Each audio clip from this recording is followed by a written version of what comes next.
All right, colleagues, for anyone watching this on replay, you're going to want to fast forward to the 5-minute mark. We're 5 minutes away from starting.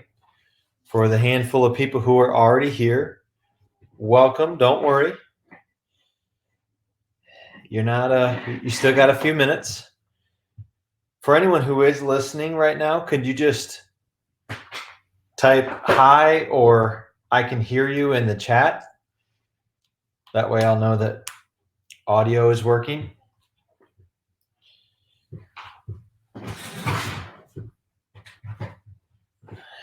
Perfect. Thank you both, Martha and Cecily. Just going to get myself situated here.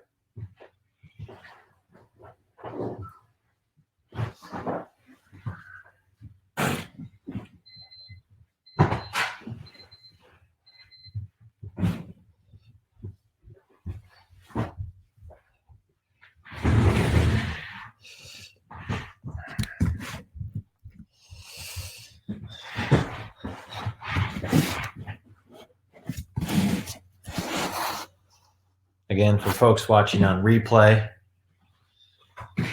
we will be starting 5 minutes into the recording. So don't worry, there is something on this recording. It's not just a guy. Hi, Andrea. Let's make sure that our screen sharing is working.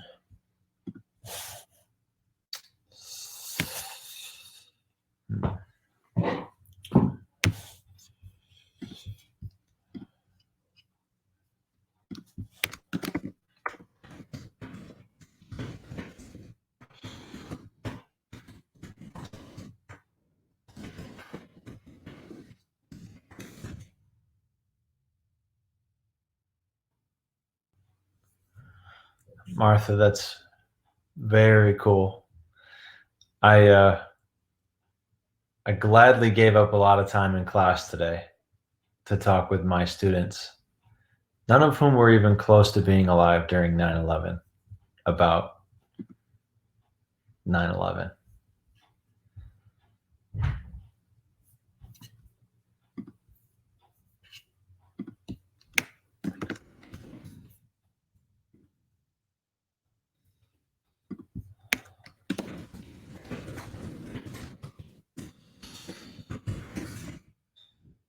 Folks who are here a little bit early, feel free to submit any specific questions that you have. I'm putting a couple in that I've gotten from colleagues over email this week.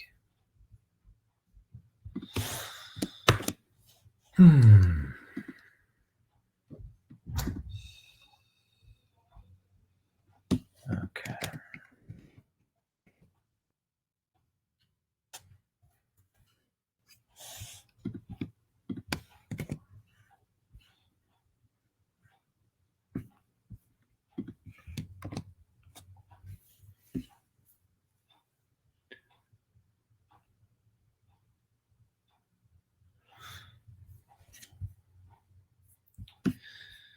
All right, let's make sure screen sharing is working. Thanks, Andrea and Christine, for those introductions. Folks just logging in, we'll be starting in about 2 minutes. Make sure I'm got my notes ready.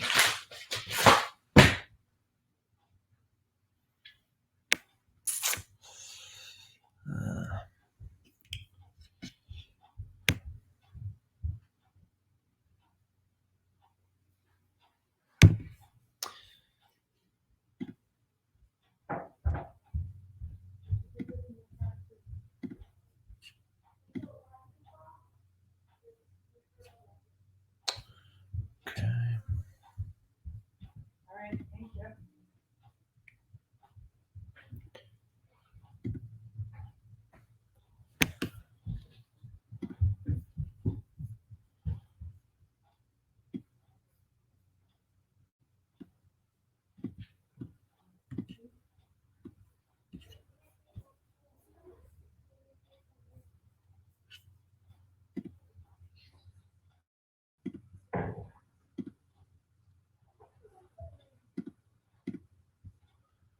Okay. Okay, about 10 seconds. We'll go live here.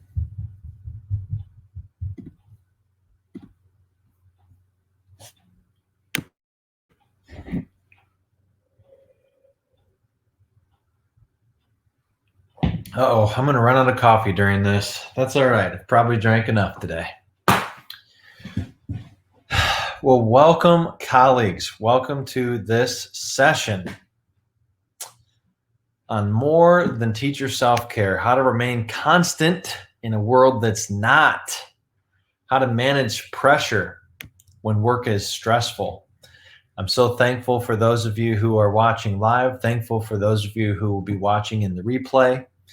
I apologize for the timing on this. I know that my West Coast colleagues and Mountain Time colleagues, you're like right in the middle of your school day. Really was just a necessity for my personal schedule between family and school. This was like the one little slot I could fit. And I'll tell you, I'm 4 days into teaching. We're back in person with all the masking and social distancing and desk washing between classes.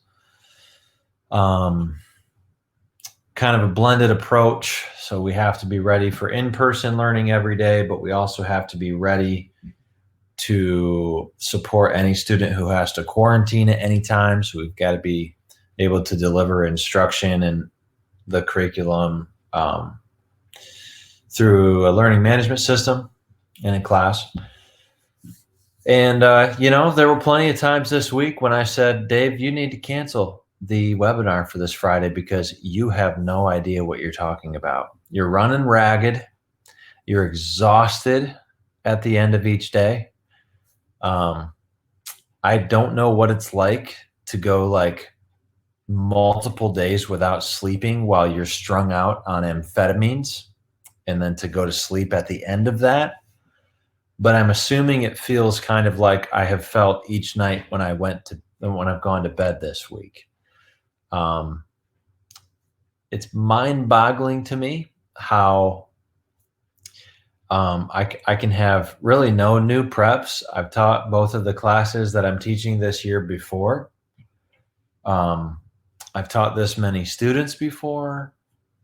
How all these things that I'm used to can be in place, and yet there's enough that's new, enough that's pressure-y to make it feel god darn close to like I'm a new teacher, and definitely like I'm just, I'm treading water while an avalanche is dumping on me. So this is definitely a webinar that I'm curious to see how you receive it, because the things that I'm going to share with you are ideas that I've been having for months, but ideas that have been severely challenged this week. And I'll just say as a disclaimer, if you get to the end of this webinar and you're like, okay, this guy had no clue what he was talking about, then just email me and ask for a refund, because I'll feel a lot better if you do that than if I wasted your time and your money. I do appreciate all of you being here, and I do think we're gonna gain a lot together today. All right, I'm gonna pop between my view of your. Okay, Cheryl's saying I'm out of focus. Is anyone else seeing the out of focus? I wonder if it's okay. That was better. All right, I'm gonna share my screen and hop over to my slideshow though. I pop in and out of focus. Okay, let's see if it's just when I do. Is it when I do this? Does that take me out of focus? Because I'm wondering if that might be it. Okay. Well, we're gonna go to my Yeah, it may be a bandwidth thing. I apologize for that. We're going to go to my my slides here because I'm going to be typing as I talk. All right, my face won't do us much good for what we're talking about today. All right, so you should see my screen nice and big. And what I basically want to do, kind of like the blog posts I've been writing lately, is work through some principles for self-care. And as I alluded to in my title, I want us to get a little more rigorous thinking about self-care than I think a lot of times we are when we deal with this topic in PD situations. I want to get really rigorous and thinking really clearly about ourselves, how we are composed and how we can best care for ourselves. And then from those principles, we'll be able to get really practical in these different components of self that I'm going to lay out. And then finally, we're going to end my prepared remarks with basically, I think that the core challenge that we have for self-care right now is that work is really misbehaving, because work is especially overwhelming, especially time consuming. And that's true in all of these different models that we're facing. So I guess, our core challenge here, and I'm gonna, this is how I feel like my teaching has been a lot this week too. I'm gonna kind of type as I go. I think our core challenge is the fact that work this year is especially pressure filled. It's uniquely pressure filled. It's uniquely pressure filled because of the information overload, because of the new components of our job that we're not used to. Maybe it's working through a learning management system. Maybe it's working totally online. A lot of teachers are in situations where they're working partially in person, partially online. Maybe it's the fact that you're working from home and you've got family home and responsibilities at home while you're simultaneously expected to do a ton for your virtual learners. So we have all these different work circumstances, but the commonality is that work's being really naughty right now.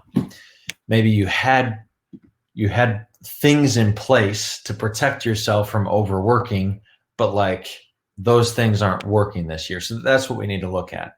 Okay. So let's establish some grounding principles. If we're going to think well about self-care, we need to get a couple of things straight right out of the gate. Okay, so principle number 1 is that self-care is about performance, work performance, okay? It's not just a self-serving endeavor to care for us, and quality of life. Our long-term flourishing is at stake, in other words. Our current flourishing is at stake, in other words. That's our quality of life part. But so is the degree to which our work promotes the long-term flourishing of our students. Okay, that's interesting. We can make a lot of different, we can use a lot of different approaches to establishing this. So, for example, if you've been following my work for a long time, you know about the Yerkes-Dodson curve. Okay, if we just Google Dave Stewart optimal pressure, you can see this curve. Basic, very basic idea, as old as 1908, is that human beings only can handle so much pressure before performance starts to break down. That's true for our students. That's true for our students' parents.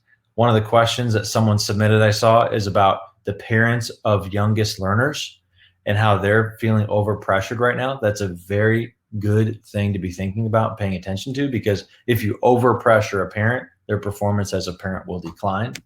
So this is just the old Yerkes-Dodson curve. That's a reason that self-care matters. Another reason would be the Morton Hanson juice in an orange curve. I'll share this slideshow link with you. But no, it's right here. So take a look at this chart from Morton Hanson. What Hanson did is he studied workers from all different types of industries, education included, but all different types of industries. And what he found is that the best performers are not the longest workers. When you get up into 90, 80, 70 hours per week, you're actually getting less performance overall out of your work on average than the person who's working 65. And really, you start to see a huge drop in return on investment once you get to 50 hours per week. So what this leads me to believe is that we want to be working 50 up to 60 hours per week tops. And as at the end of my remarks, we'll get to the question of how do we start to do that so that we have the time and the space in our lives to invest in self-care. Because really, while we're working, our objective should be work. Our objective shouldn't be self-care while we're working. Self-care is what we do in the rest of our life.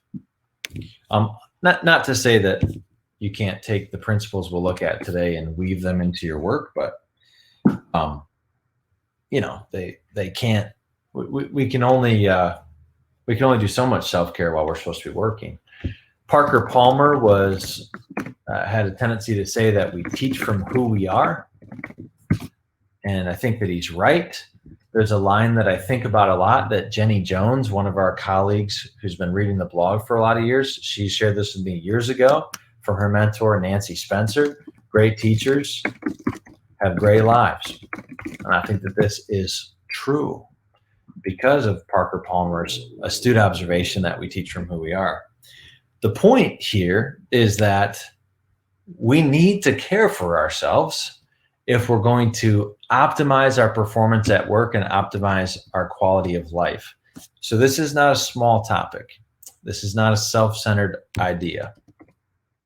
This is why my work has long focused on the intersection of more learning and less stress. Because when we neglect our stress, when we don't think about our stress, then eventually we pay the piper.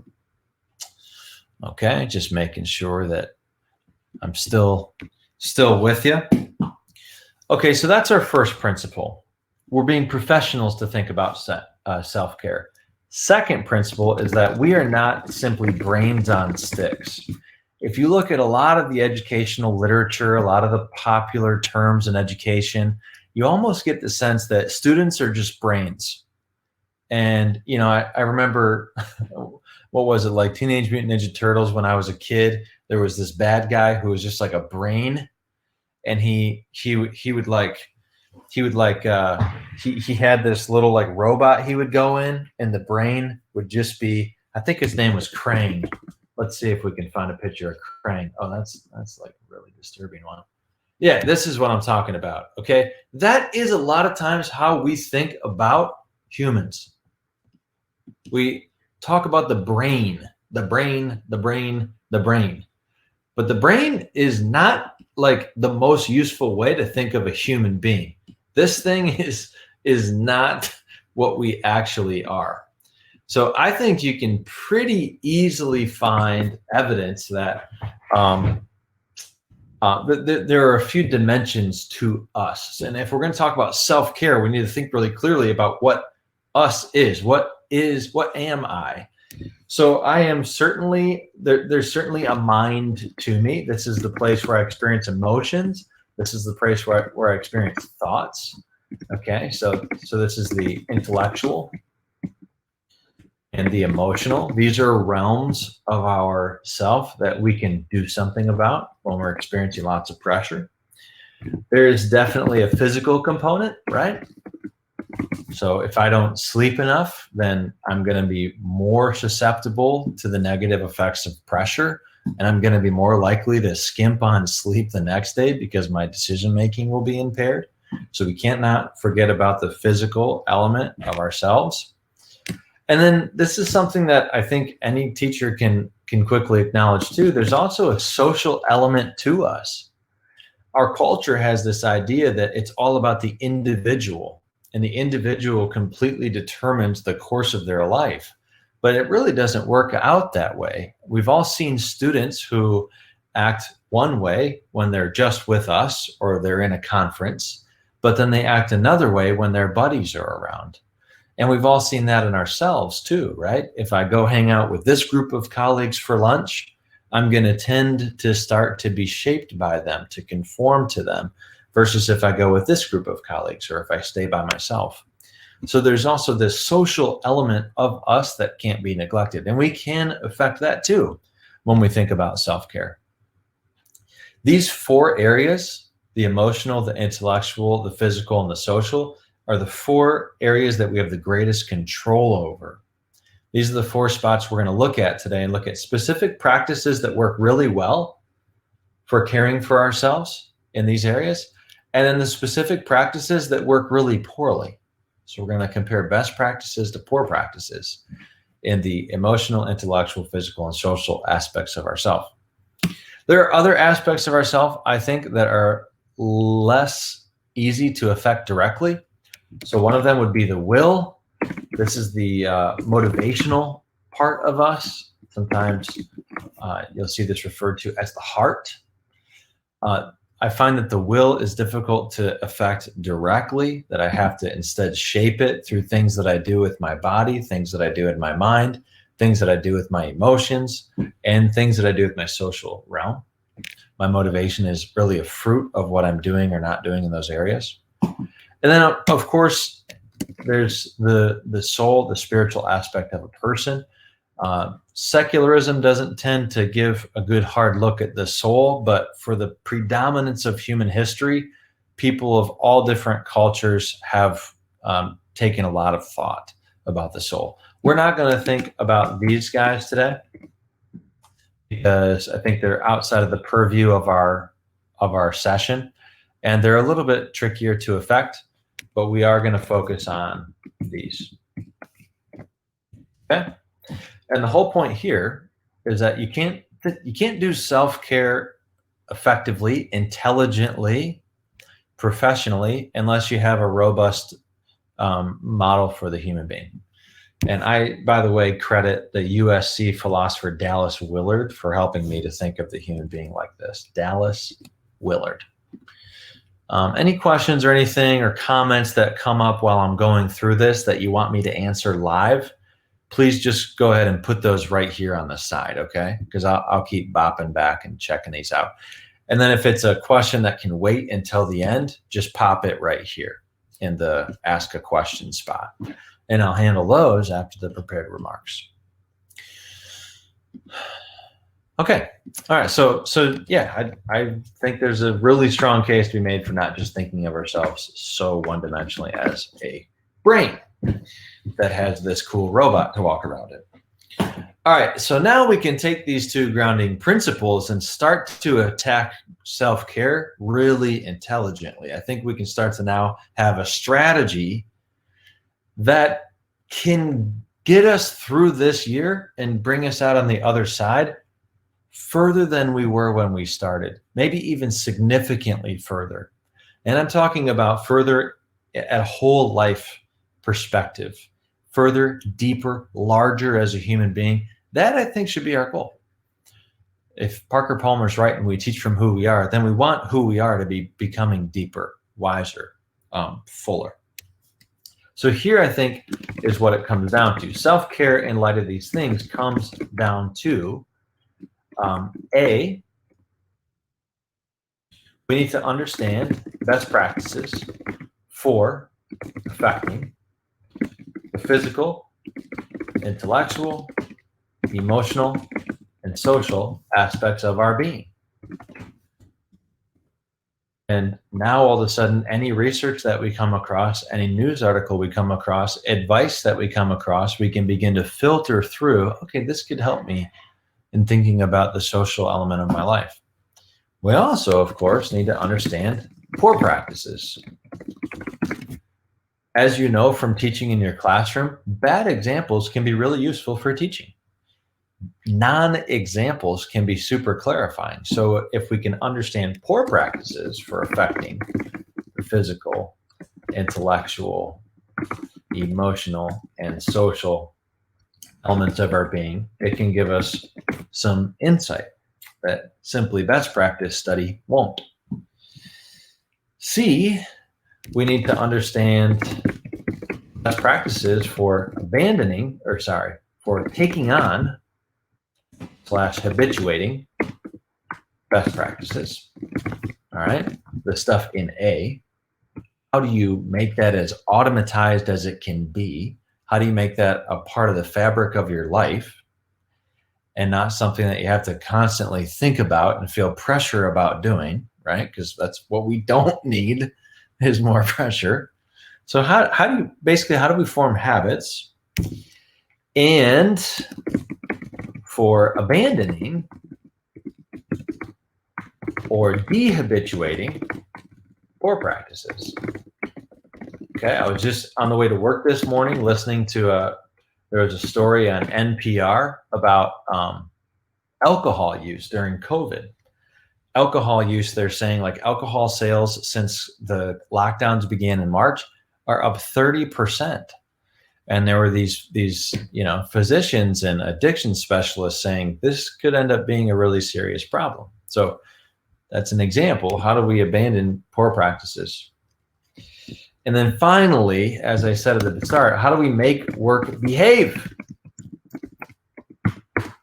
All the embellishment on that word. How do we make work behave so that we have space in our lives to take care of ourselves?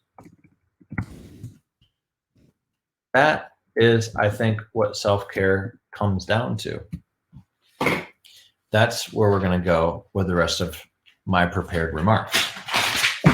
And I'm doing good on time. So how are we doing?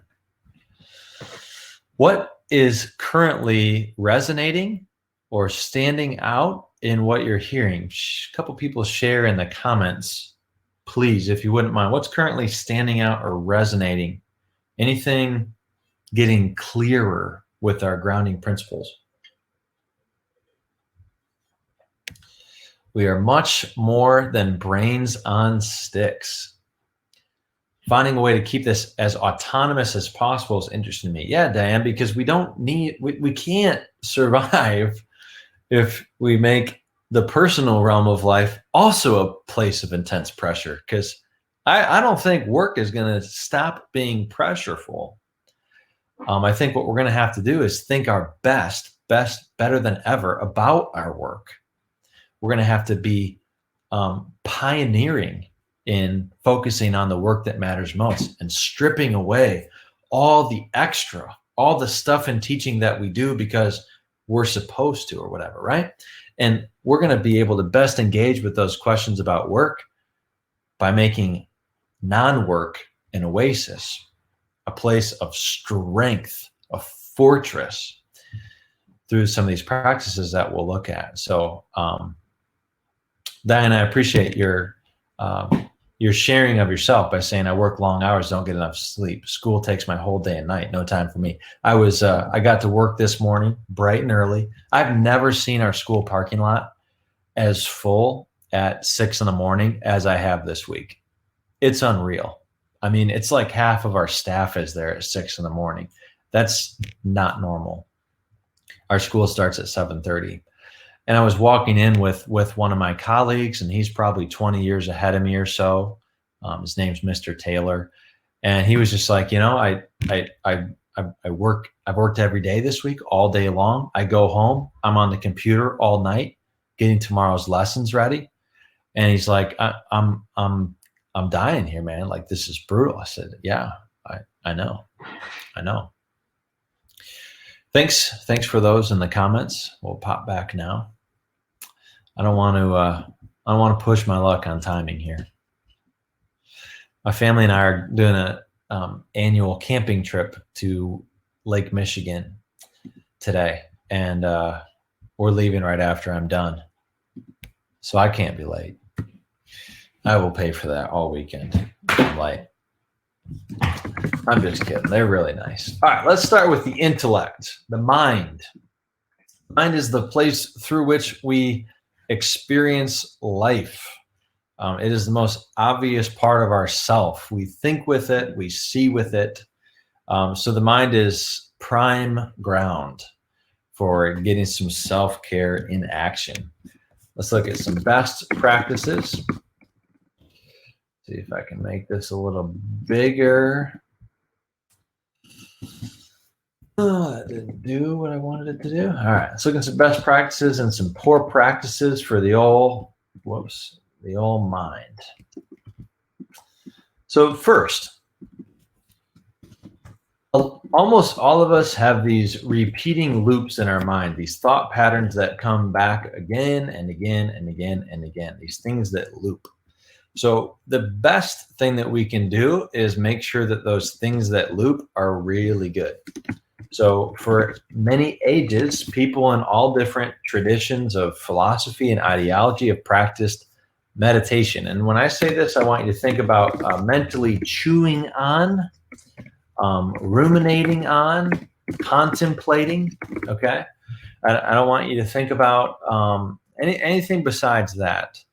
The meditation of our mind is the thing that we come back to again and again and again. So one good practice for making the mind a place of health is to meditate on worthy things, worthy thoughts, helpful thoughts.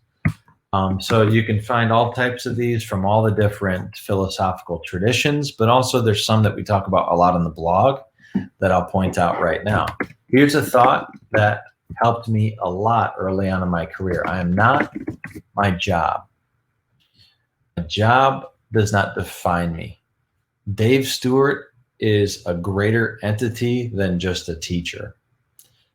This thought, when we can bring it back to mind again and again and again, and one thing that I recommend early career teachers do especially is to carry some of these thoughts around on an index card in your pocket, tape them on your mirror, tape them on the places where you find yourself getting caught in worry, and reminding yourself that you're not your job.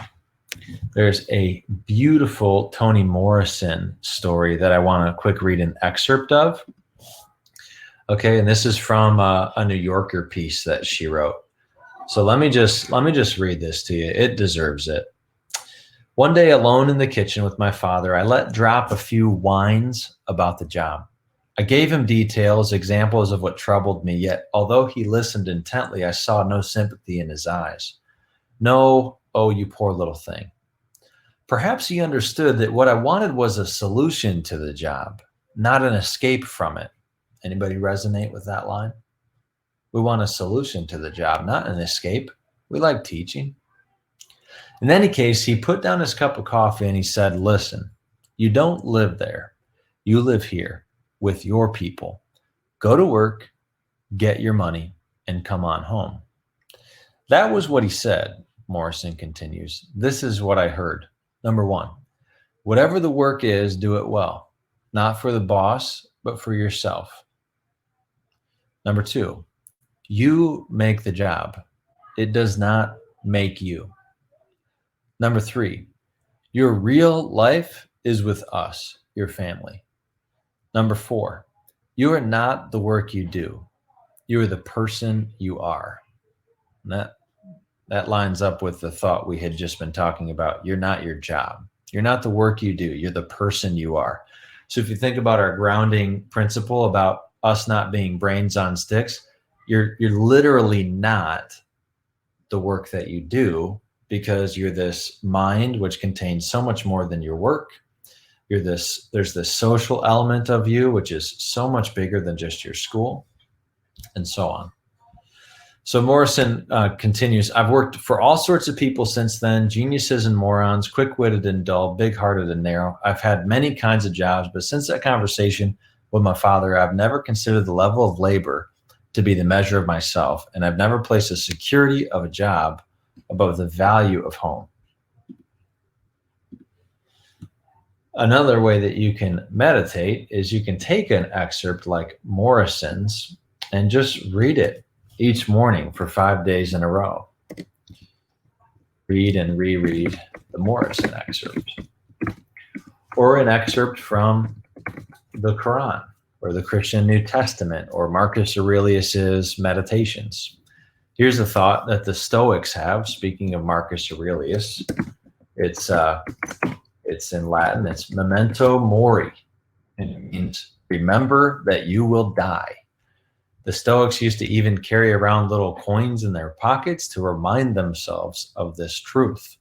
They found strength in continually coming back to the idea, the sobering idea, the grounding idea, that they would eventually perish. And that helped a Stoic to put in perspective current struggles. Do you see how much more helpful this type of thinking is than a lot of the thoughts that can get into our minds when we run on default? So meditating on unhelpful things would be a poor practice. Here are some unhelpful things that I've had pop into my mind over the course of my career. If I fail at this, I fail at everything. Failure is the final word. Compare that to failure equals progress. When I use failure to teach me what works and what doesn't. I write about this idea in my post on Jedi mind tricks. Let me quick find that. Dave Stewart, Jedi mind tricks. I write about the story of when I was a student teacher and really bad at student teaching, and how this was a pivotal realization for me. Here's another one. I must be the best. Here's a question to ask ourselves when we start thinking in terms of best. Why? Where's the research that shows that you have to be the best teacher in order to be doing right by your students? How about this? My students deserve the best. Why? Why the best?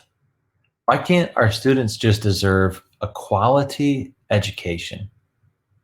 Why can't our students just deserve each day to be given an opportunity to master something that is a tiny little incremental investment in the likelihood that they'll flourish long term?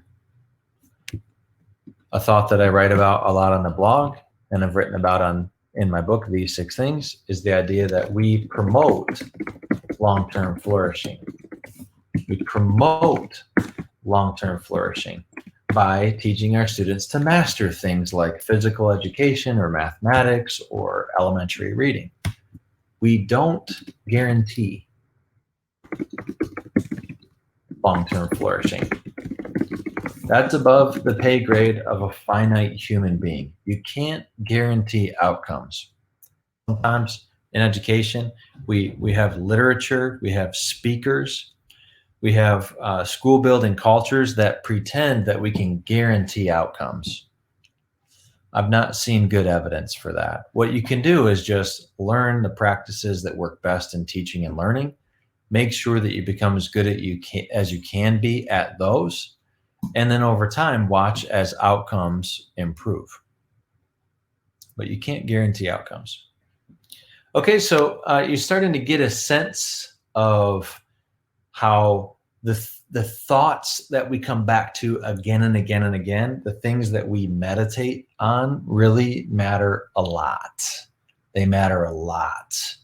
And so you and I taking control of those, even just being able to observe those and see them when they're happening, is incredibly empowering, enormously empowering. The mind really is the spot where your autonomy cannot be taken from you, okay? Maybe that should have been a grounding principle. You can't lose the autonomy of the mind unless you give it up. So both of those things are true. You can relinquish the autonomy of your mind, but it can't be taken away from you. And this is also at play in our classrooms. We can't take away the autonomy that our students have inside of their minds. We can just try to create the conditions within which they're going to want to come along with us. Or, our lessons are so good, so compelling. Our classrooms are such safe places that they're that they willingly come along with us. But you can't actually force a human being to bring their mind with you. You have to partner with them. Okay, I think we'll get more into these types of ideas too when we look at the social. All right, helpful so far? Questions? Again, just feed them right in there. Encouragements are welcome too. Things you want to hear more on.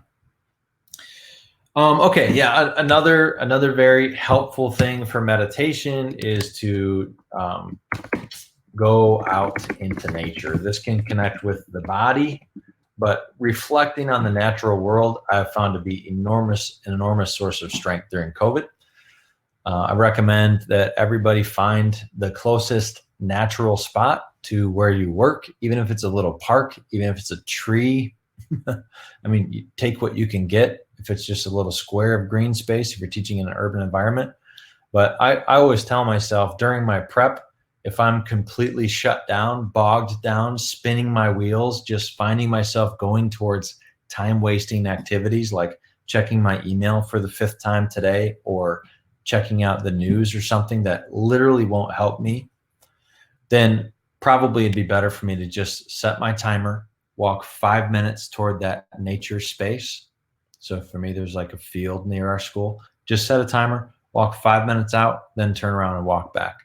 10 minutes out in nature, maybe bringing myself to some thoughts, some texts that I'm wanting to knead into my mind is going to be a way better use of my time than sitting there in front of my computer going insane. Okay. All right. I want to say one more thing about the intellectual, and it has to do with learning. And I guess I'll just call this one learn wisely versus learn out of compulsion. Here's what I mean. Okay. Right now, there are about 50 different things that you and I are supposed to be learning and really good at. We should be good at our learning management system. We should be good at distance learning. We should be good at learning acceleration. We should be good at detecting trauma in our students from COVID. So many things, right?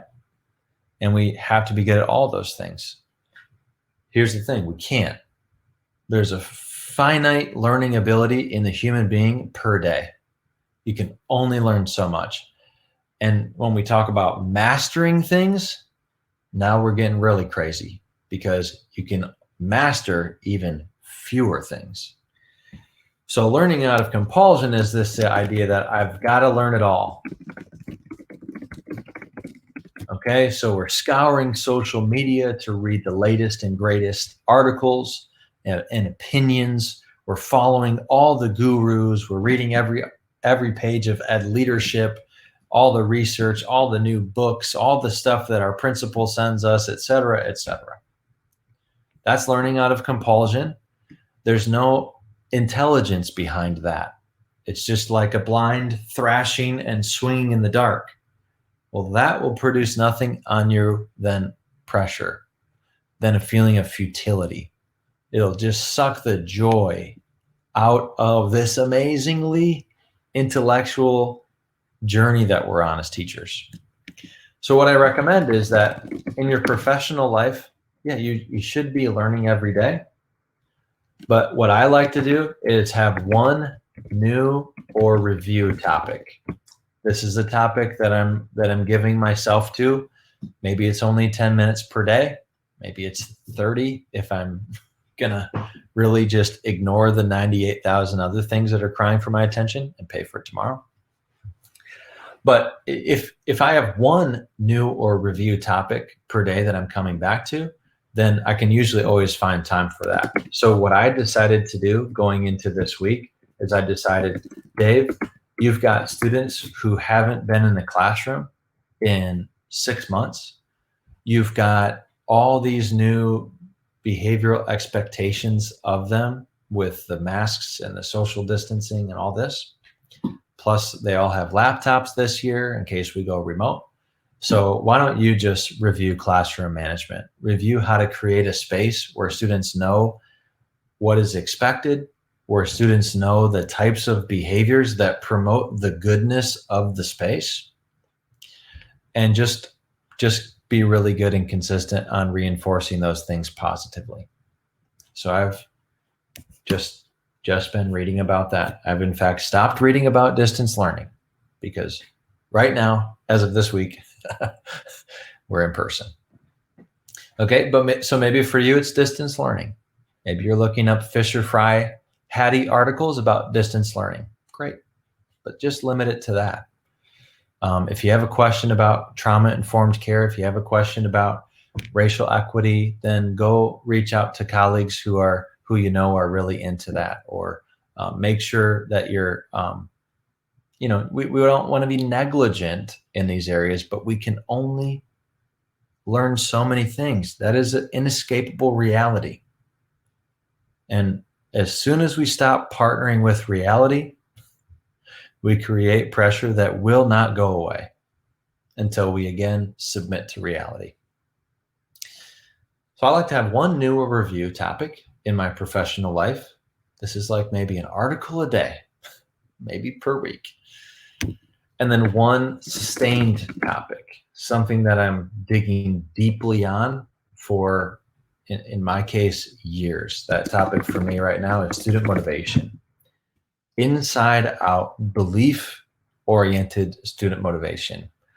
I've found this area of research to be incredibly transformational for the classroom, for my practice, for my stress. I've found it to be one of the top ways that I can humanize my school, the experience that my classroom contributes to my students' experience of school. And I'm really hurt by how school tends to be so dehumanizing for students, for so many of our students. So, but that's it, okay? If you want to ask Dave Stewart about most topics, for example, grading practices, don't ask me. You'll be just as likely to get good advice from the person next door to you.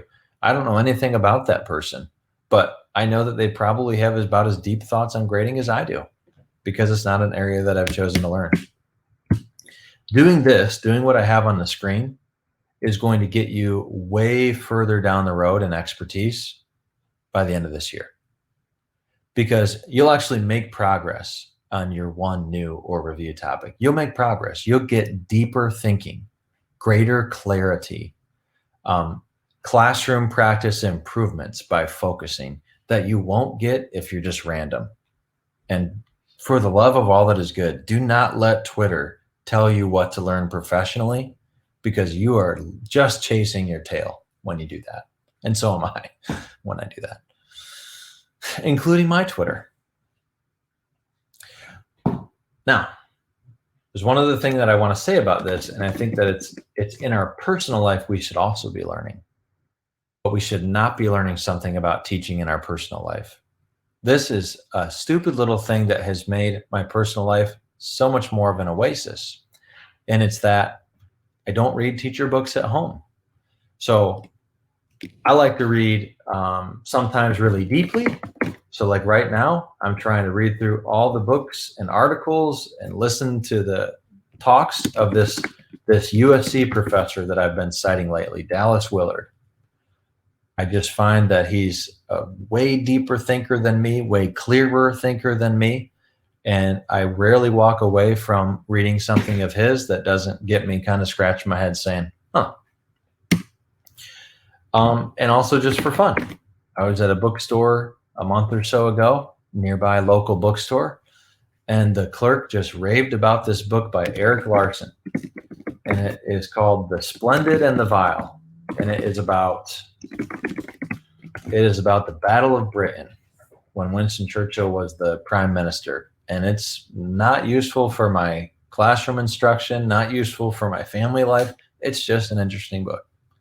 And so I read a page or two out of that most nights before I go to bed.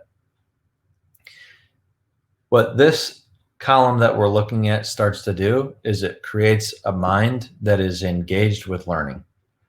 And you're in education partly because you love learning. You adore learning. You love getting deeper, getting clearer on topics that matter to you. So when things are hyper pressurized, we can't just submit to the pressure and bend to the pressure. We have to think about how we're going to apply ourselves to learning. What's clicking so far right now? Give me something that has hit. Okay, so Cecily's saying on the West Coast, the air quality is so bad we can't go outside. I'm assuming that's fire related, and I'm really sorry about that, Cecily. That's a really good point you bring up. You know,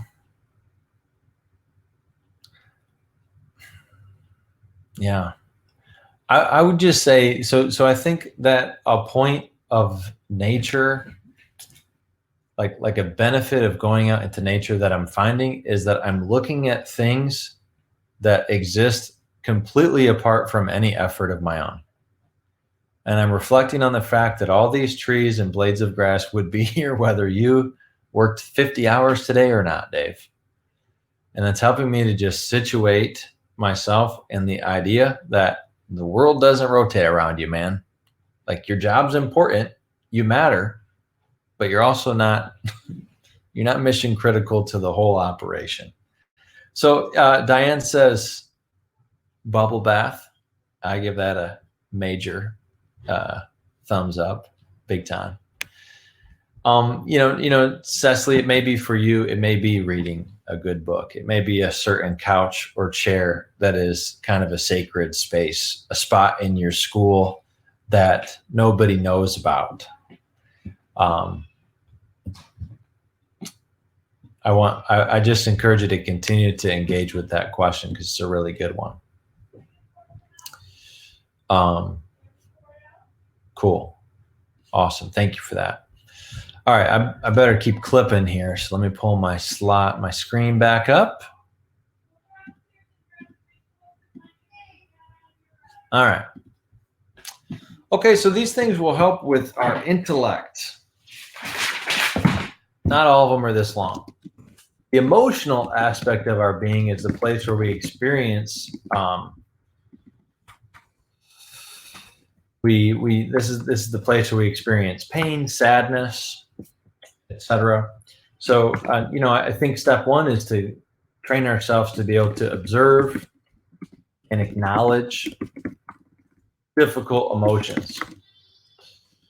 This is something that as kind of an in your head guy, I've had to grow in a lot, and I feel like I'm still barely getting started. But being able to see when I'm experiencing pressure and it makes me feel inadequate, that's really important for me to be able to acknowledge to a trusted friend or to my spouse.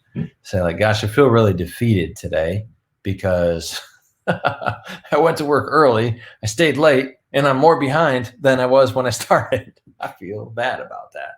Being able to just see that and acknowledge it is really important. I do have a self-examination protocol that is more of a deep dive on emotion. Dave Stewart's self-examination. So I'll link to that here. And that is another helpful practice. And obviously the thing to not do with our emotional side is to ignore it or to medicate it. Medication is probably why we've got 30% alcohol sales, 30% increase on alcohol sales right now. By the way, I've contributed to that. Major fan of the craft beers. And yeah, there is no doubt that there have been times during the pandemic where I'm like, I don't like the habit of having to have a beer every night with dinner. I'm not liking that. I'm not liking how my sleep is of a lower quality when I do that. So I think that the key here with the emotional side is to, if you're a brain on the stick type, to just start to deal with it and engage with it. And obviously this is a spot where, professional help may be required.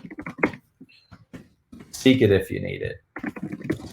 Start with a trusted friend. And if you still feel really locked up or like you're beyond your capacity, seek the professional help.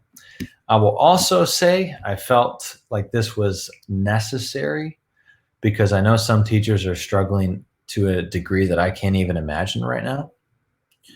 If you're experiencing thoughts about self-harm, you definitely need to do something about that too.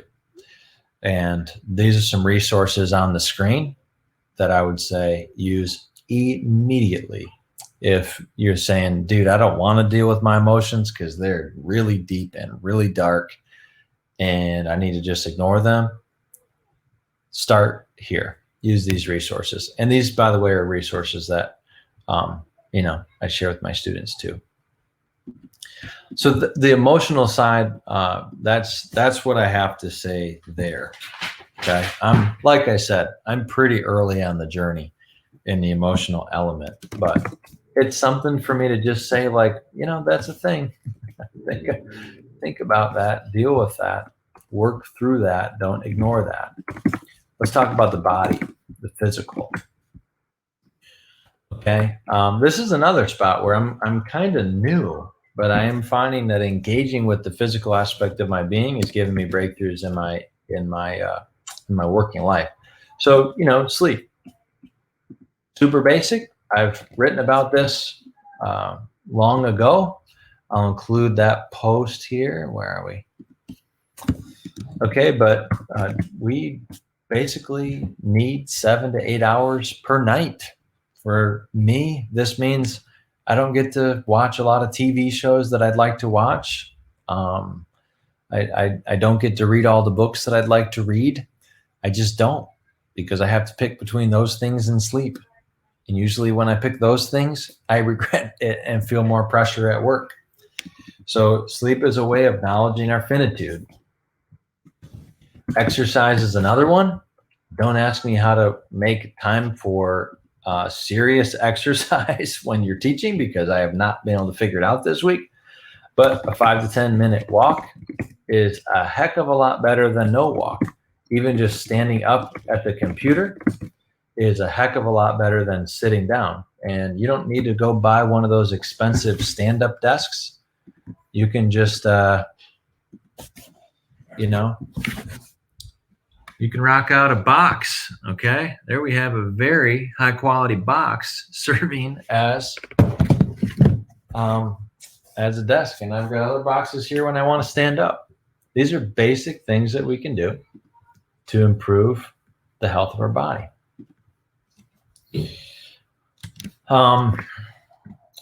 I have found that fasting is a helpful cure for when I'm going to food or drink compulsively. And so the poor practices here would be staying up late. The poor practice here would be staying sedentary. Or my wife and I talk a lot about our tendency to be all or nothing. Meaning, like, if I can't go out and run 5 miles, I'm not going to even do anything. Like, we need to acknowledge that as a bad practice. Doing something is always like infinity % better than doing nothing. That's a mathematical truth. And the alternative to fasting would be compulsive eating, especially things like sugar, fatty stuff, salty stuff, alcohol. I guess that would be compulsive drinking. Okay, this is basic, but pretty key. Let's end with the social. So poor practice for social would be getting into the habit of complaining. I've written on this quite a bit. Some of you may not like when I write about this. I don't like when I write about this because sometimes I'm falling into the pattern. But complaining, I define as zero solution, totally aimed at venting, aimed at talking about someone or something that we really, really don't like, just for the sake of talking about the thing that we don't like. I think that there is a way to talk about things that are hard, and that's confessing or acknowledging. So, like, I had a breakthrough this week, yesterday, when, I got out of bed yesterday morning it was literally the third day of me teaching, and I felt really unenthusiastic about going to my job. I didn't want to go. I was like, I'm exhausted. I'm super behind at work. I know that I'm going to be running ragged all day. I don't want to go. But I found a release when that morning, as the students were coming in, and I was in the hallway with a couple of my neighbors, just saying, I am so tired. I don't remember being this tired ever in the first week of school.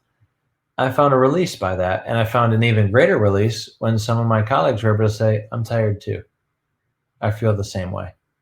All of a sudden, the social element of myself was ignited. And this brings up another poor practice. What a lot of us tend to do when we get overwhelmed with work is we tend to isolate. So isolating does make sense sometimes.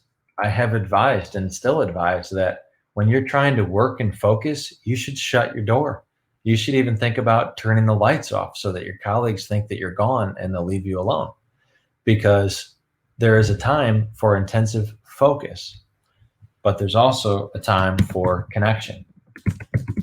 This is a big reason why at the end of this talk, I'm going to get into the idea that we should be putting limits on when we will work so that at night we can be connecting with friends, with loved ones, with spouses, with children, because in times of great pressure, you actually need connection way more than in times of non-pressure. And connection is one of the best pressure relief valves that we have as human beings. Do you see why we have to get work to behave? Final thing I'll say for the social is doom scrolling. Google this term. I had not heard of this until recently.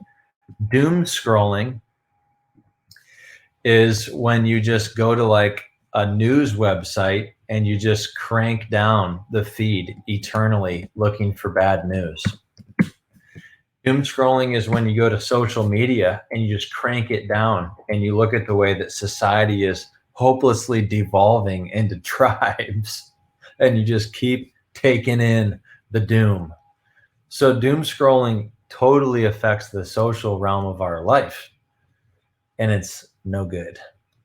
Instead of doom scrolling, I recommend reading more timeless things, encouraging things, deep things.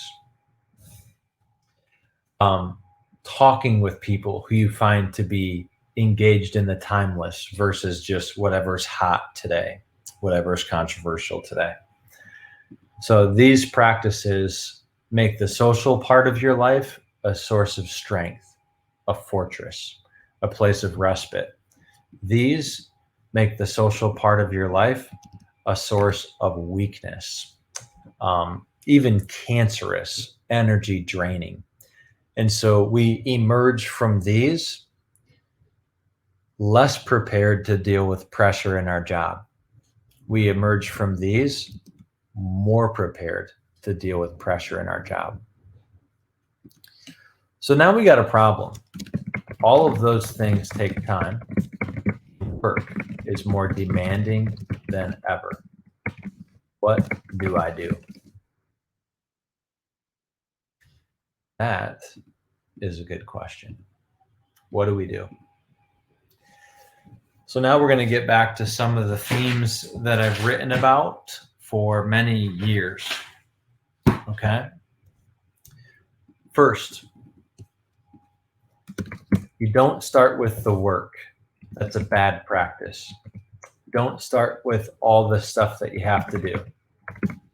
That's a bad practice. Instead, start with the constraint.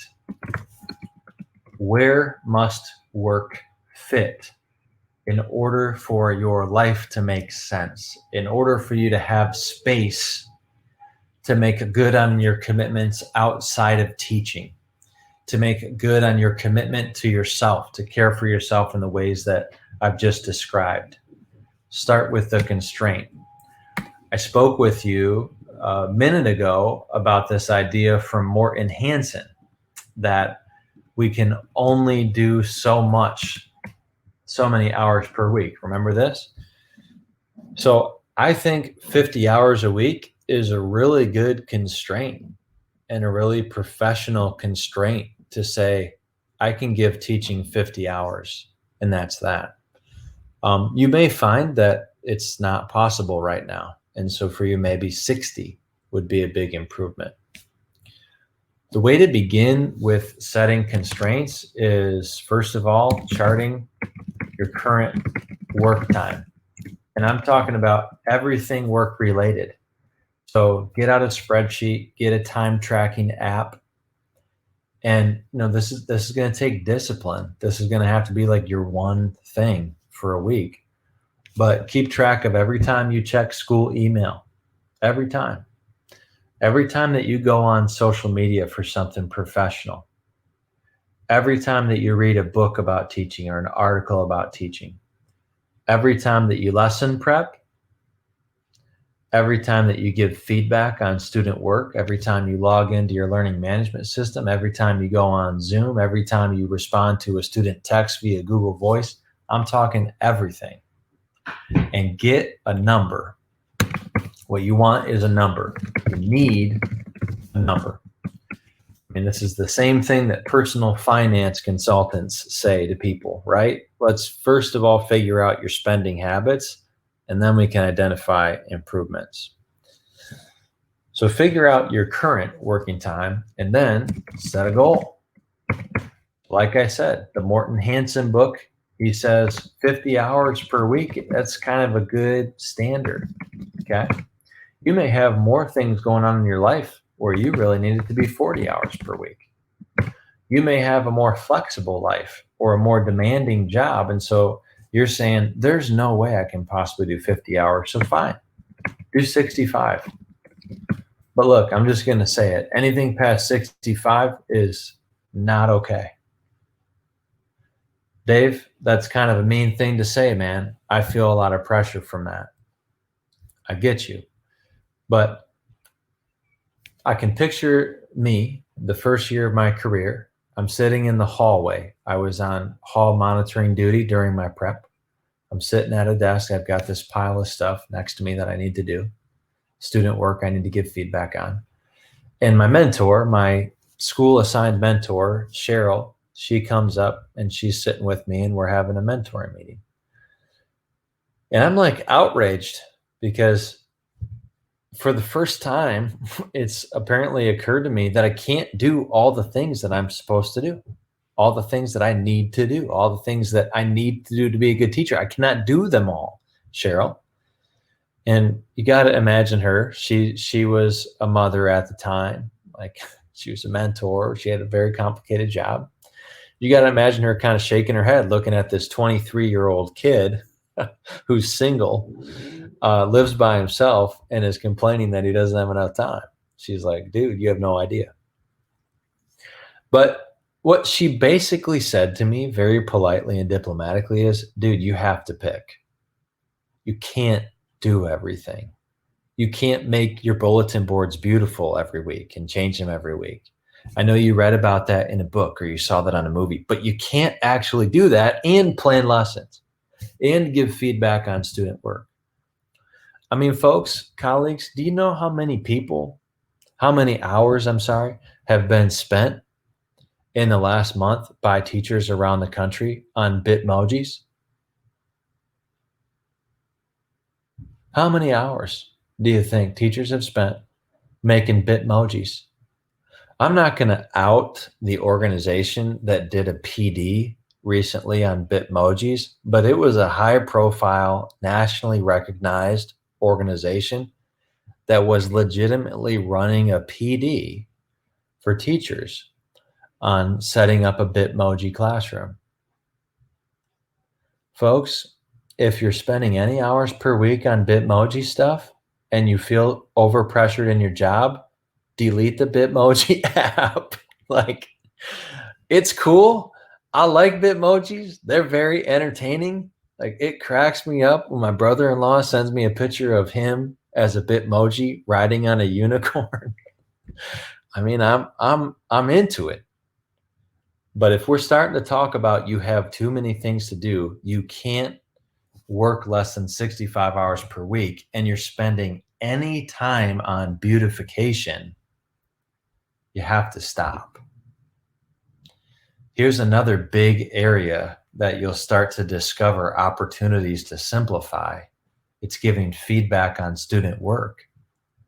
A lot of times we start here and we say, well, Kelly Gallagher does this for student feedback.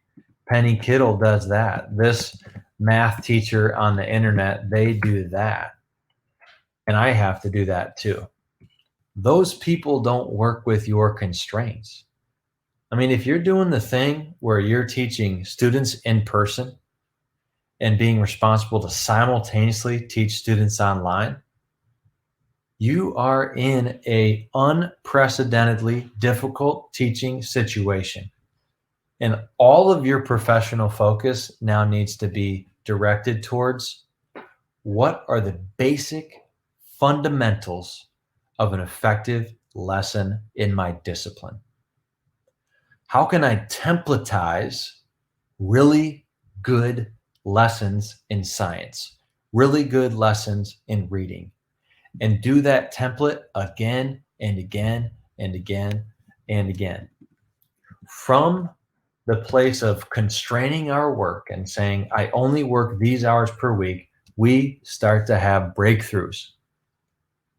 Constraints force us to have simplification breakthroughs. It is as predictable as what will happen if a branch falls off the tree outside my window. I know that if a branch breaks off that tree, it will fall and touch the ground. And I know that if you start being tough with yourself and saying, at 5 o'clock every day, I am done. And I may be facing a nightmare tomorrow because today I did not get done what I needed. I may be doing some last minute lesson planning tomorrow, and it might be really uncomfortable, and it might result in a really bad lesson. But I told myself at 5 p.m. I'm done today, because this is the night that I promised my family I'd be with them. And I'm not going to break my commitment to my family, or I'm not going to break my commitment to myself to tonight go on a long walk, to tonight take that bubble bath. You know what I'm talking about? I'm not going to do that because this stuff is true. And I'm going to bring my mind back to the truth of the Yerkes-Dodson curve. I'm going to bring myself back to the truth of Morton Hanson's observation that there's only so much juice in an orange. And I'm going to stop pretending that somehow this week it's okay if I work 70 hours or 80 hours. I'm going to stop pretending that next week it'll be better, because it won't, until I start to have simplification breakthroughs. It won't until I get the Bitmoji, the beautification, the giving feedback like the guru gives feedback. So look, I'm not trying to sell my book, but these 6 things is only about this topic. These 6 things is about simplification. Okay? It is born out of the fact that, yeah, I've never had a teaching year as hard as this one in COVID, but I have definitely had a lot of pressure on my teaching life for at least 8 years since trying to build a writing career on the side of a teaching career, on top of trying to be legitimately faithful to my wife and kids and not give them the scraps and not steal from them every night so that I can be successful. So that book is designed for doing way fewer things much better. The subtitle is How to Focus Our Teaching on What Matters Most. So if you're like, dude, stop trying to sell me your book. I'm not. If you cannot afford that book, your principal won't buy it for you. email me. There's not that many people on this webinar. Email me and I'll send you a copy, because I would like for you to experience a breakthrough. But I'll tell you something else. If you don't do this stuff right here, the book won't help. We have to accept our limitations, or else the pressure will rule the day. Okay, here's another book that I think is very good. Focus by Mike Schmoker. The dude is trying to simplify things. I'll just say, I mentioned templates earlier. So I talk about these 9 moves for teaching with texts. This is the template. This is a blog post. DaveStewartJr.com/9. This is a template that I pull from anytime that I'm going to introduce a text to my class. Okay. There's the 9 moves. I'm not saying that template is going to be your solution. What I'm saying is, in order for us to get work to behave, we've got to start here. I've been writing about this stuff for a long time. It's more important this year than ever. All right.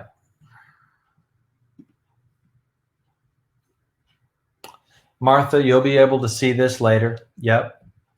Andrea, so glad. Cecily, take care of yourself. So I'm past my time by an hour, or by 15 minutes, sorry. I want to shift to questions now. For my folks here live, go ahead and let me know any question that you have. Put it in the ask a question box. Hey, Ika. Here's Alyssa. Any ideas for how to make remote learning work for young children and their exhausted parents who are not yet readers, typers, writers, or independent workers? Alyssa, I think in this type of a situation, you need to become really clear on what knowledge you want those young children to walk away from the year with. What knowledge do you want them to walk away with? Okay, because we can impart knowledge a lot through direct instruction, and then we can reinforce and assess how that knowledge is taking root through small group over Zoom. Okay, you need to tell parents, listen, in many countries, what we do in our youngest grade levels is crazy, right? Like Finland sort of famously does not start trying to teach reading until years after we do in the States. I mean, you obviously have to be careful how you talk to parents about that, but when you're one-on-one with a parent and they are and they're drowning and they're so worried about their child being behind. And I'll just say this, Alyssa, you need to invest in your own expertise on this topic. Like what is the bare minimum that a child really needs during whatever you're teaching, kindergarten, first, preschool? What's the bare minimum? And just try to produce that as simply as you can. But I will also say at this age, one of the best things that we can give our children is a chance to learn lots of knowledge and experience lots of joy in learning. They're so curious about the world. They're so curious about just about anything. So let's read aloud to them lots of books ourselves. Let's share read aloud videos online. Let's reassure our parents, the parents of our students, that, this does not have to look like a third grade distance learning class. It does not have to look like a 7th grade or a 12th grade, and it shouldn't. There's a hugely dehumanizing component, I think, to what we expect our youngest learners to do in this country. I understand a lot of that is driven by standardized testing and high stakes tests. But if the kids come out of this year and they hate learning, we failed. We sold them out for the test, so we shouldn't. If the parents come out of this year and school was just a source of hyper pressure, I think that a little bit we as the school failed to partner well with the family. So Alyssa, these are obviously talks to be having with your administrators too, right? Because I don't want to give anyone advice that's going to get them in hot water with their bosses. But we need our leaders to be having good, hard thinking about these types of things. Those are some of my thoughts on that. And I say that mostly as the father of young children. These are the things that I want to hear as a parent. I want to hear, dude, it's not all about being caught up or behind. That's not actually what life's all about. Susan, I'm going to throw your question in there. I will definitely answer that. Okay, Zach is saying, what's the right balance in terms of spending time in reflection, self-examination? He says, I appreciate the self-examination protocol, but taking time for that is not a daily activity. So, Zach, I recommend the self-examination protocol when you find yourself filled with negative thoughts. You know, when we were in back to school season and school, all these teachers around the country were filled with uncertainty about what school would look like in the fall. There was just a lot of negative talk about school, a lot of negative talk from the public about school, a lot of pressure from politicians. So it was just a good time to, hop out into a place where you can be alone, where you can be quiet, and do some self-examination for 20 minutes or so per day for 3 days in a row. That's what I wrote that post for. I think on a more regular basis, you can just try to check in with yourself, with your emotions. Ask yourself, what am I feeling about teaching right now? What am I feeling about life right now? And just try to habituate that self-examination on, say, the drive to work or a morning walk or even a shower. But I don't do that protocol every day. This is a question that I heard from somebody and that I put in here. How do I deal with being expected to do so much during this weird year? A lot of teachers saying they expect to be a perfect distance teacher and a perfect in-person teacher to do all this stuff simultaneously. So one thing that we can always do with expectations is to get them explicitly stated. If you're feeling that expectation from your boss, ask them in a professional way, what am I specifically being expected to do in these areas? If it's from a parent, ask the parent, what specifically are you expecting me to do? If the person or people cannot produce specific expectations, then there's some good news. Vague expectations are rarely followed up on. And vague expectations, if they ever are followed up on, are really easy to say, oh, I was not under that same understanding that you expected that. I'm not sure where you communicated that, but I didn't get the communication. I'm sorry. Those are some starting thoughts there. I've already talked a little bit about information overload, just with the idea of what we're learning and really focusing our learning instead of just learning in a more reactionary way. Martha's asking how to deal with technology overload. So we should be talking to our students, talking to our colleagues, talking to ourselves about getting the heck away from these screens as regularly as we can.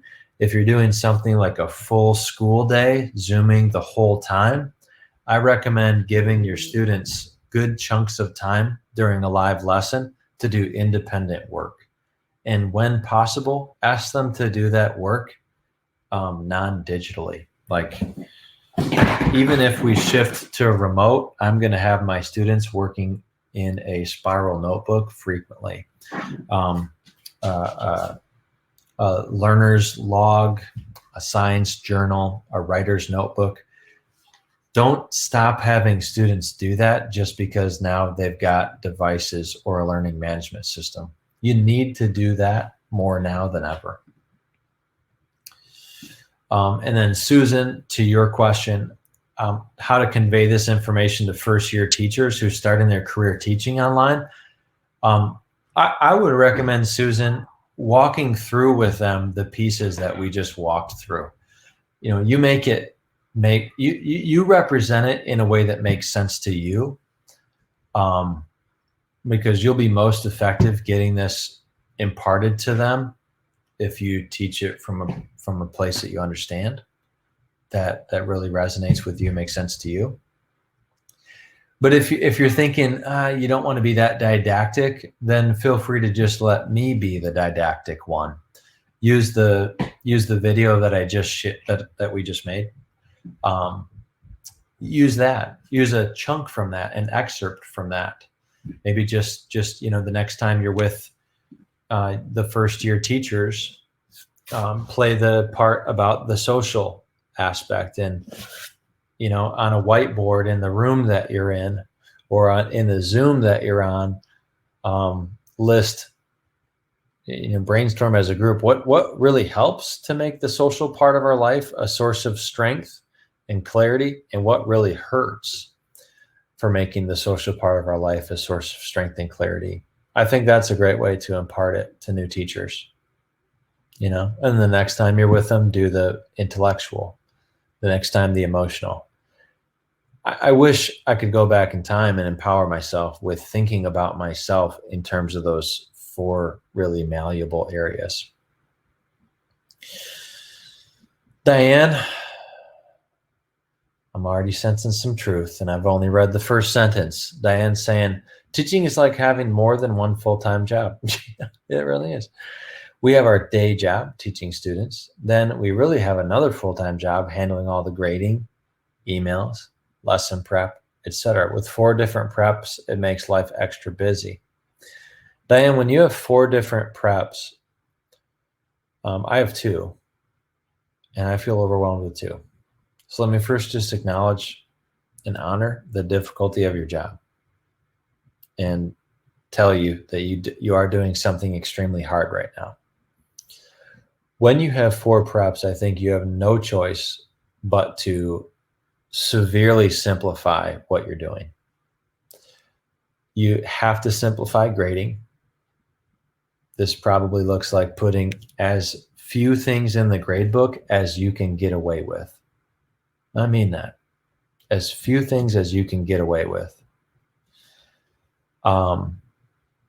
You need to simplify what you're giving feedback on.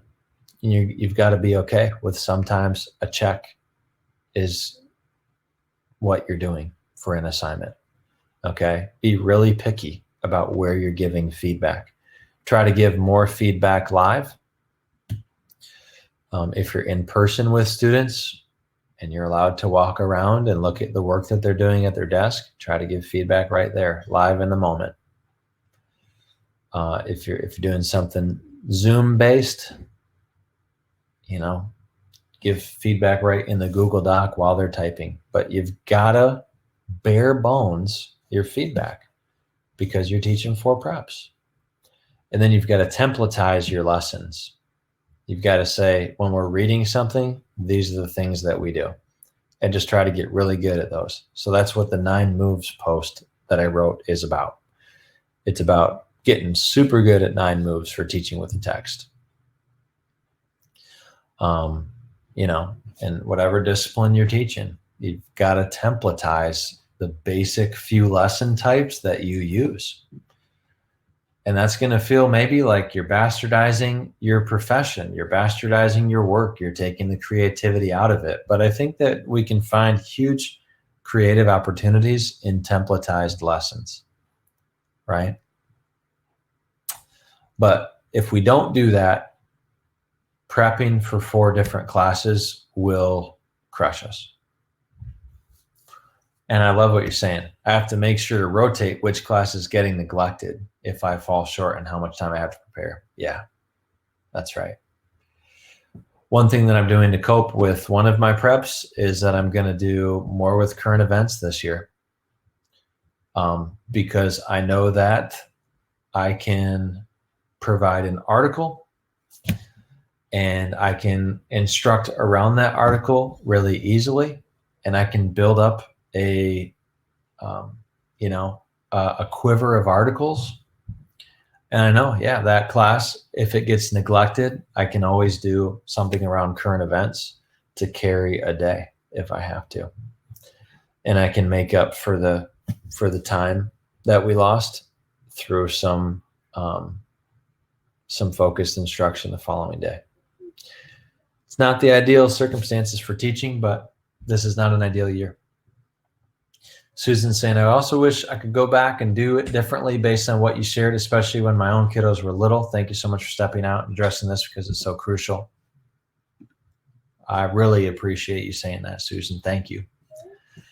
And thank you, Diane. Yeah, I appreciate those of you who are here. Again, this is not as polished as I would normally be doing. I just pretended in my head that I'd have time to write a whole extended blog post on this as a means of preparing. So really all I was able to come with today was this outline, and I'll share this slideshow link right now so you can have what we worked from. But yeah, this is material that I'll be coming back to again as a writer. I'm eventually going to create a version of this talk for staffs that will have more of a polished slideshow, just because I think that the topic is important and needed. And like I said, I wish I would have had some of these tools to think with, 13 years ago or whatever when I started 14. Okay, I don't see any other questions. So y'all know how to get a hold of me. I'm not too hard to get a hold of. I try to respond to emails within a week. And of course I have to do better than that in my teaching hat. So that's why my blog emails takes a little bit longer. So, but I do love and appreciate and honor every message I receive, and I read them all, and I try to respond to everyone. So there's that. Best to all of you. Get some time this weekend. I wrote a post, last week about weekending well. I think that will take you there. And I encourage you to take on the 24-hour challenge if you can. 0 work stimuli for 24 hours. That's a nice constraint and is hugely restorative. And just do stuff on that time that is restful, that's connective. Do that. Okay? That's the top takeaway from the day. Many, many good things to you. Ika, let me know how you like the content that we covered. A lot of it is new, and I haven't written about it on the blog, at least not in this way. So curious to hear what people think and make of it. Please share with anyone that you'd like. Anyone who won't judge me heavily for my bedraggledness today. All right. Many blessings on everybody. I'm thankful to be on the journey with you this year.